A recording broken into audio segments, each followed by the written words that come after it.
¿Qué tal? Muy buenos días. Tal como les anunciábamos, recibimos a José Vallardi, uno de los candidatos a la interna del Frente Amplio, partido de gobierno que el domingo estará de elecciones. ¿Cómo le va? Gracias por venir. No, muy bien, muchas gracias. A ver, vamos a aprovechar que es la última entrevista previa a las elecciones y repasamos algunos conceptos generales de información para quien está del otro lado.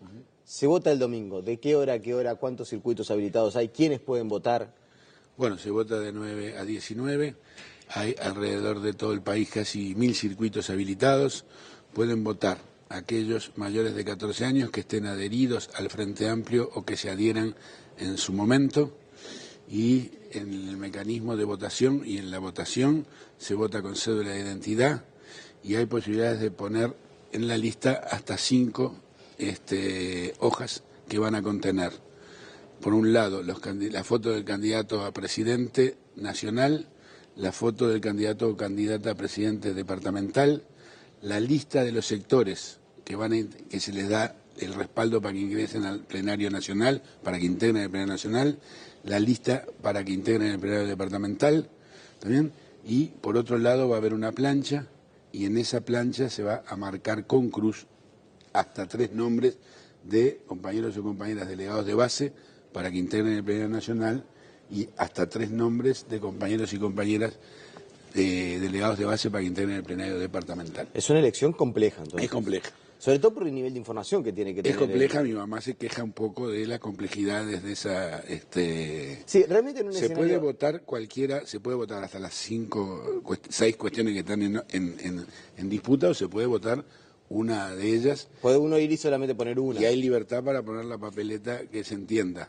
O sea, no se puede meter la papeleta de un presidente, a la nacional, presidente de la departamental, papeleta de los sectores y después marcar nombres al plenario nacional o al plenario departamental, pero se puede hacer un solo ámbito, se puede elegir entre 1 y 6 definiciones, puede elegir cualquiera.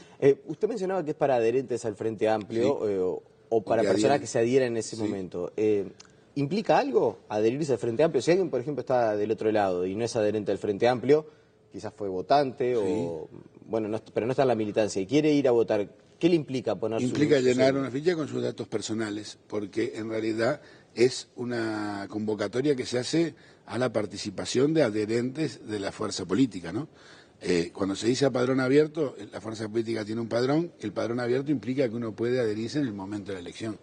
En realidad, lo que hace es llenar sus datos personales y quedar adherido por tener adhesión. Si va a participar en la interna del partido, quiere decir que alguna adhesión al partido tiene.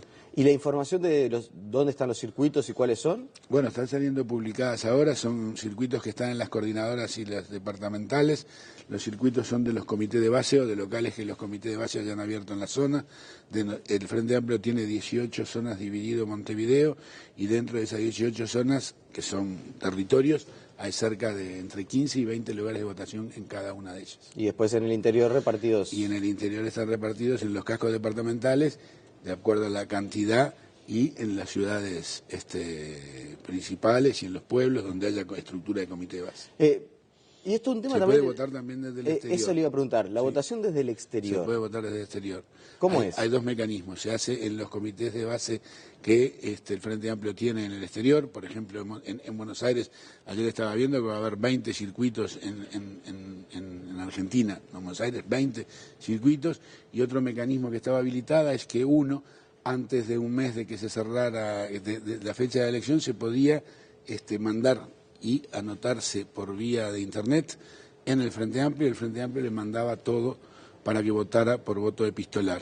Tenía que estar matasellado antes del día de la elección y podía hacer llegar su votación desde el punto de vista de epistolar o por correo. ¿Y hubo avidez o no fue? Bueno, yo no tengo registrado la cantidad de los que utilizaron esta vía, ¿no? Porque en muchos lugares nosotros tenemos Buenos Aires, tenemos en el norte, en lo que es Estados Unidos y Canadá, tenemos en México, tenemos en España, tenemos en Suecia, tenemos en Australia, y esto no tengo idea cuál ha sido el registro de los que se han de los compatriotas que se han registrado para votar epistolarmente. ¿Es un tema la cantidad de gente que vaya a votar el domingo? O sea, es un tema en el sentido de ¿Es lo mismo si van 100.000 que si van 50 o que si van 70.000? Está pasando a ser uno de los temas, digamos, de mayor preocupación. Ahora, nosotros tenemos, en el año 2006 participaron 220.000 personas en una interna de esta en la que no se elegía presidente directamente. En el año 2012 pasamos a tener 170.000. La valla es extremadamente alta, en mi opinión, porque es casi 5% del padrón electoral. Ahora bien, la legitimidad en todo caso van a ser, porque esta es una oportunidad para que todos los frente amplistas que así lo entiendan puedan participar. Es la primera fuerza política de este país que construye su dirección de esta manera y que al construir su dirección de esta manera convoca a los y las frente amplistas a que puedan participar. En la vida uno tiene dos posibilidades, participa o no participa. Si participa, la legitimidad la va a estar dando por aquellos que participen, habiendo tenido todos la posibilidad de participar, así que veremos cuándo es el número. Claro, pero ¿le parece algo significativo para usted como candidato, Sí. como una de las personas que están postuladas? Sí. ¿Le da lo mismo si va cerca de 100.000 personas o de 150.000, pongámosle, o si van 50.000? Está claro que no es lo mismo. Lo que yo digo es que, porque puede estar ahora una discusión sobre la legitimidad. La legitimidad la está dada cuando están todas las puertas abiertas por lo que participen. No es lo mismo que participen 200.000. ¿Que el resultado va a ser legítimo? Eso, ¿no? salvo que haya alguna anomalía. No, eso se descarta. O sea, que si hay anomalía, claro, no es legítimo. Lo que digo que entre que vayan 220.000 como la primera vez o 170.000 y pueden ir menos, si van más, en realidad es mayor el nivel de participación y quiere decir que tenemos menos dificultades para llegarle a los frente amplistas. ¿Pero sería, por ejemplo, una señal de desgaste si el número de votantes fuera bajo? No, yo creo que la participación va a estar dada en su contexto. Obvio que desgaste hay en una fuerza política que está en el gobierno en el tercer periodo, pero todos los niveles toda la participación se da en función del contexto que tiene que enfrentar. Y este es un contexto más difícil al que se enfrentó en las dos circunstancias anteriores. En la primera porque hacía un año que habíamos llegado al gobierno, en la segunda porque había una fuerza política que había desplegado un conjunto de propuestas que llamaban y convocaban, la ley de salud sexual y reproductiva que todavía no se ha sancionado, la ley de matrimonio igualitario, estaba en discusión el tema de la eventual regulación del cannabis, había mayor estado de participación activamente. Hoy estamos en un momento de más retracción y creo que la elección va a reflejar lo que refleje el contexto. Puede haber algunas cuestiones que estén vinculadas a desánimos, pero la idea es que todo lo que se tenga que corregir, el mecanismo del que el Frente Amplio apela para la corrección es que el de la participación. ¿Y usted, el Fato, cuánto piensa que puede llegar a ir? No me animaría a decir cuál es el número ni a arriesgar un número, porque creo que si bien nació como una campaña muy fría, nosotros ya hace 4 meses que estamos de campaña, después se postergó, recordemos que íbamos al 29 de mayo, pasamos al 24 de junio, arrancamos una campaña que estaba fría desde el punto de vista de la participación, pero yo creo que ahora ha incrementado de manera importante en estos últimos 10 días, diríamos 15 días, ha aumentado más lo que uno ve afuera, ¿no? ¿Y qué se le dice a personas como, por ejemplo, Esteban Valenti, que está, yo no sé si promoviendo, pero él está diciendo, yo no voy a ir a votar porque los candidatos no me representan, por el momento del Frente Amplio? Una vez se predica con el ejemplo también. Aquellas personas que se manifiestan públicamente a favor de no ir a votar. A ver, yo voy a hablar con la generalidad, no entro en discusiones. Por eso dije a aquellas personas. Bien, perfecto, la prefiero así la pregunta. Yo creo que el que estimula la no participación está estimulando la prescindencia y yo creo que con prescindencia no terminamos de corregir lo que todos consideramos que hay que corregir, que son debilidades que tiene el Frente Amplio, que son problemas que tiene el Frente Amplio para su trabajo político y en todo caso si uno lo que va a hacer es estimular desde afuera la no participación y no termina participando, después lo que le queda es solo protestar y cuando uno se transforma en un protestador desde afuera, en realidad aporta poco al fortalecimiento del partido. Más que nada yo creo que en general tiende a debilitarlo. El que no participa después no va a tener derecho al pataleo. A ver, en realidad patalear capaz que sigue pataleando, pero va a haber elegido no incidir de ninguna manera para la dirección de los cambios que le quiera o que le entienda que se deben imponer. Y sabe que ese es un punto bastante importante el que está mencionando usted. Realmente, yo me considero obviamente una persona muy informada, que está en contacto con los distintos candidatos, que bueno, en fin, que puede testear el ambiente. Y yo no veo grandes diferencias en las propuestas de los candidatos. Me cuesta identificar cuál va a ser la diferencia de si el domingo gana Alejandro Sánchez, si el domingo gana Miranda, si gana Bayardo o si gana Conde. Okay. ¿Eso no es un problema también? A ver, el problema es para qué se está en este momento. Nosotros somos 4 candidatos para qué. 4 candidatos para presidir el Frente Amplio, y esos 4 candidatos en realidad aportamos a la ciudadanía nuestro perfil, nuestra historia personal, nuestra historia de militancia, ¿no? Que no nació ayer ninguno de los 4, ya tiene algunos en su ámbito social, otros en su ámbito partidario. Hemos tenido todos responsabilidades en el Frente y hemos tenido responsabilidades algunos a niveles institucionales, otros a niveles parlamentarios. Muy bien, lo que estamos haciendo es poniendo toda nuestra historia personal arriba de la mesa. ¿Para qué? Para que el elector lo que va a elegir es el presidente del Frente Amplio. El presidente tendrá que tener la suficiente capacidad de liderazgo para aportar al fortalecimiento de la conducción colectiva del Frente Amplio. El elector verá cuál es el perfil que a él le seduce. ¿Sí? Claro, pero todos más o menos insisten en, no, el Frente Amplio tiene que ser un Frente Amplio más de puertas abiertas, Sí, tenemos que en escuchar eso más a los militantes, hay que dialogar más. Le insisto, me cuesta identificar cuáles van a ser los matices, las diferencias, por qué yo debería elegir a Bayardi y no a Conde, o por qué debería elegir a Miranda y no a Sánchez, o viceversa. Yo he dicho muchas veces que si en realidad los Frente Amplistas que conocemos el Frente Amplio podemos tardar 15 minutos en saber cuáles son las debilidades que tenemos que enfrentar, salvo que no los conozcamos y hablemos desde afuera. 15 minutos, yo creo que sobraría, por lo cual nosotros coincidimos que hay muchas debilidades que tenemos que revertir. Ahora bien, lo que nosotros hemos tratado de llevar adelante una campaña unitaria, una campaña en la que alejemos ese vicio de que muchas veces a través de los medios de comunicación lo primero que hacemos es pelearnos entre nosotros sin tener la capacidad para ir internamente a discutir y a tratar de llegar a acuerdos. Creo que eso lo logramos, estamos a 48 horas, en realidad hemos hecho esta campaña de esta manera.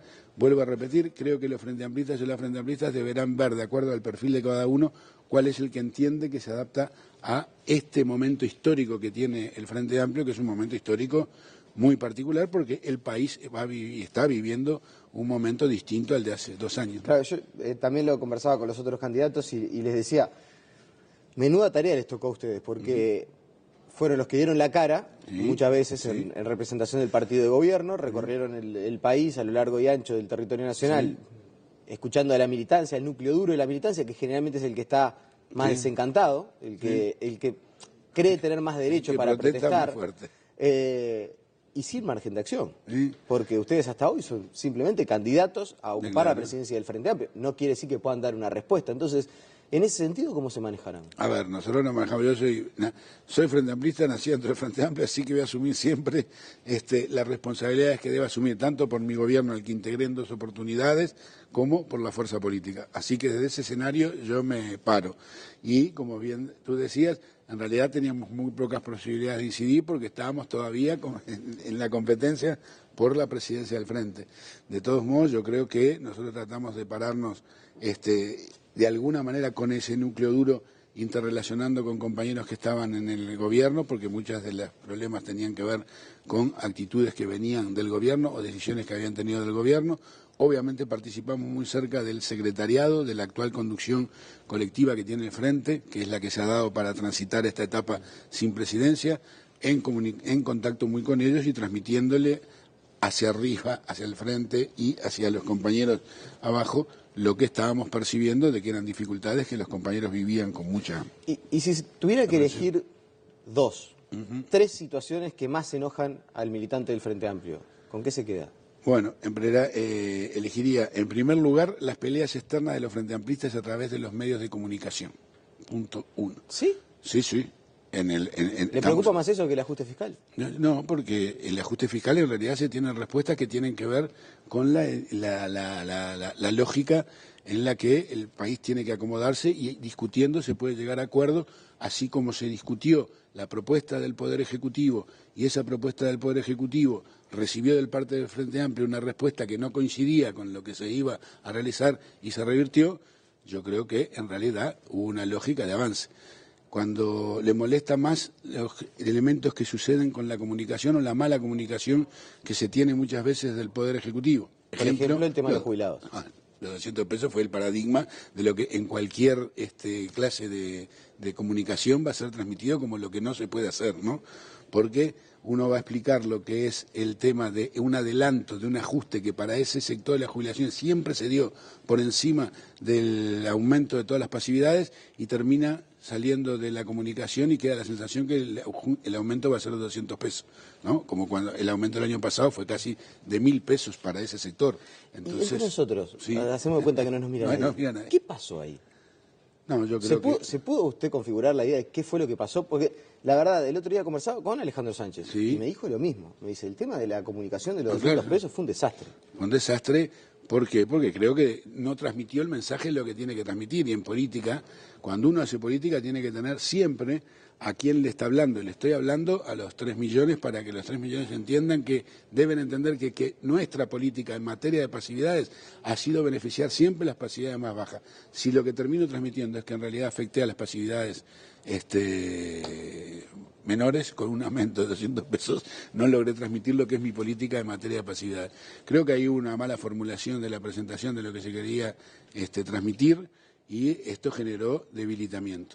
Generó también debilitamiento en las peleas que muchas veces se dan, y no le voy a eludir la pregunta de fondo, cuando desde adentro de nuestra fuerza política se dan explicaciones. Ejemplo, ANCAP, y terminamos encerrándonos en si estuvo bien o mal la programación financiera y barremos con todo lo que significaron las inversiones llevadas adelante en ANCAP, cuando debíamos haber dicho que la programación financiera estuvo mal, pero hacía 40 años que en este país no se hacían inversiones desde el punto de vista de la empresa, de la principal empresa que tenía este país, y cuando nosotros llegamos al gobierno empezaron a hacer desde el primer gobierno y en las transformaciones, y hoy es una empresa distinta. No lo hicimos cuando había que haber discutido esto primero y después aceptar que la programación financiera fue desacertada. Claro, pero a ver, ahí parecen chocar dos posturas, ¿no? Por un lado, aquellos que insisten en que el problema fue simplemente de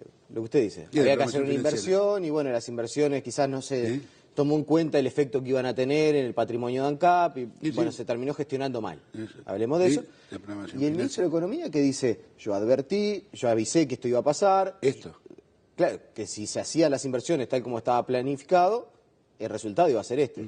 Yo advertí antes, lo hice en el Consejo de Ministros, y que ahora, a pocas horas de las elecciones, sale Astori y dice, bueno, deberíamos aceptar primero los errores que cometimos y por qué la gente está enojada. Usted lo que dice es, quizás no dimos a conocer el contexto. No, deberíamos haber aceptado y deberíamos habernos puesto que el error es el tema de la programación financiera, pero no aceptar sin fundamentar que acá hubo 40 años de inversiones, que nadie había hecho inversiones en esta empresa en 40 años. Y nosotros llevamos adelante el mayor nivel de inversiones de esta empresa para dejarla potenciada para los próximos 30, 40. Ni hablar que podemos preguntar en Minas, ni hablar que podemos preguntar en el noroeste del país qué ha significado las inversiones que ha desarrollado ANCAP. Y ni hablar que yo sigo apostando a otras inversiones, ¿no? Pero disculpe que le insista en el punto. Entonces, Astori no tiene razón cuando dice que la gente está enojada por los errores en la gestión y menciona el caso ANCAP.